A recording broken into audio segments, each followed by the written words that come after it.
The surgery was a success. Dr. Sean Murphy exclaims as he wakes up Dr. Aaron Glassman after his surgery to remove a brain tumor. My next shift starts in 31 minutes, and this surgery was a success. He cheers and walks out of Glassman's room to get ready for the day. In the meantime, Lee is texting Sean asking to chat, and he is deleting each message. As they take on their shift, Dr. Nicholas Melendez tells the doctors that two of them need to volunteer for a 36-hour shift, and it ends up being Sean and Dr. Morgan Resnick together. Resnick and Sean go on rounds together, fixing a man whose erection won't go down, and a young boy who put a light bulb in his mouth and ended up with lockjaw. Sean has to call in the lockjaw patient to Dr. Lim, who ends up being in traffic court over a speeding ticket. When Lim asks for a quick recess to attend to her work, the judge gives her a hard time. Melendez, Dr. Alex Park and Dr. Claire Brown are on their own case to help a woman who is desperate to have a baby, but is in incredible pain due to endometriosis. When the doctors go in to remove the lesions on her uterus, caused by the endometriosis, they find it's much worse than they thought. Melendez has Claire go out to give her husband an update, and she is noticeably angered by why she was the one picked. After she leaves, Melendez goes on to ask what's Claire's problem today, and the other women inside or stare him down. Claire finds Sean pacing in the hallway, and he tells her Lee keeps calling after he sent her back to Hershey. Lee's your friend, you can't just wall yourself off from people in hopes you never get hurt, Claire tells him, which prompts Sean to have an epiphany and figure out how to get the light bulb out of the young boy's mouth. He puts a surgical bag around the bulb and has the boy bite to break the glass, and it works. Back in the Claire returns and apologizes to Melendez, and he tells her to close up. Figures you'd let her close up after she apologizes to you, one of the nurses remarks. Melendez tells her to scrub out, and she refuses. He then says she will have a meeting with he and Andrews about this, and she says she looks forward to it. Looks like this episode is touching on a subject we're all chatting about these days. In his hospital bed, Dr. Glassman starts to have hallucinations and hear a child's voice, which we can probably assume is his dead daughter. He doesn't look good at all.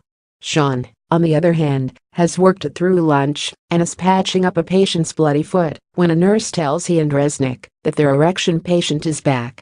Is it gonna die? The patient asks. Resnick says she just needs to.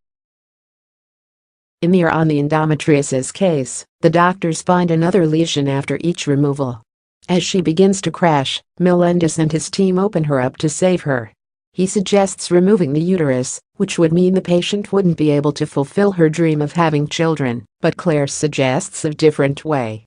Melendez says to ask the patient's husband what he wants to do, and sends Park this time, and says he needs to speak to talk nurse Flores and Claire. Resnick tries telling Sean that Lee's kiss was a pity kiss and Claire isn't really his friend. Sean walks away and looks into their erection patient's room and starts to realize the issue may be in his spine.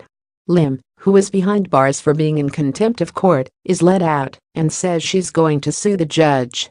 What you should do is learn to keep your mouth shut, the male guard tells her as she walks out. She meets up with a sexy male prosecutor and tells him women of power are worse than men, and she couldn't agree more. At the same time, Melendez tells Flores and Brown to stop undermining him in his and Flores claps back to say he was out of line when he referred to Brown possibly being on edge because she may be on her period. Andrews looks down from above and tells them they're all irritable and to take a break before returning to to finish 26-hour surgery. Resnick and Sean interrupt Lim, who is having sex with the hot prosecutor, to tell her she needs to come in for surgery.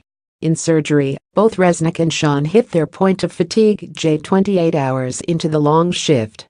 Sean asks Lim whether she is just nice to him because she pities him and explains what Resnick told him. Lim says that some people may treat him that way because they feel bad for him, but he'd never know until he talks to them. In the other, Melendez declares they will need to go forward with a full hysterectomy. He says he'll scrub out to go and tell the husband, but Brown offers herself up again. How could any man, the husband says, when Brown asks him to make a decision for her. Please help me, whatever you say, is what I'll do, the husband says to a stunned Claire. When Claire explains to the doctors what the husband says, Melendez starts to say that her dream is to be a mom, so they'll do what they can to make that happen, but Claire interrupts him to say, "He asked me to make the decision, and I think her life matters more than a dream." Do the full hysterectomy. In the end, Brown took the lead on the close and Melendez went to tell the husband the hysterectomy was a success. While the patient was upset when she was up, At the end of the shift, when Andrews met with Nurse Flores, Claire, and Melendez, Dr. Melendez spoke up to compliment his team. "I was very pleased with how everyone worked together as a team, and I was especially pleased with how Dr. Brown stuck to her choice and spoke up," he said. When Claire shook her head and had nothing to say, Andrews asked Nurse Flores if she had anything to say. "I would like to say I was very impressed hearing Dr. Melendez listen to the team. It is something the nurses very much appreciate," she said. Lee is sitting outside of the hospital waiting for Sean as he leaves his 36-hour shift. "I shouldn't have told you to go away. It wasn't very nice, and you've always been nice to me," Sean says. "If you want to talk, I will listen." "You're right. I have been a good friend. I've been an awesome friend." "You've been a total jackass," she yells at him, and continues to slam his behavior before storming off. "Guess I was wrong. She does think of you like a real man," Resnick smirks as she walks by. Before the end of the episode, Glassman continues to struggle to fall asleep. In what is definitely a hallucination, Glassman's teenage daughter comes to him, and he starts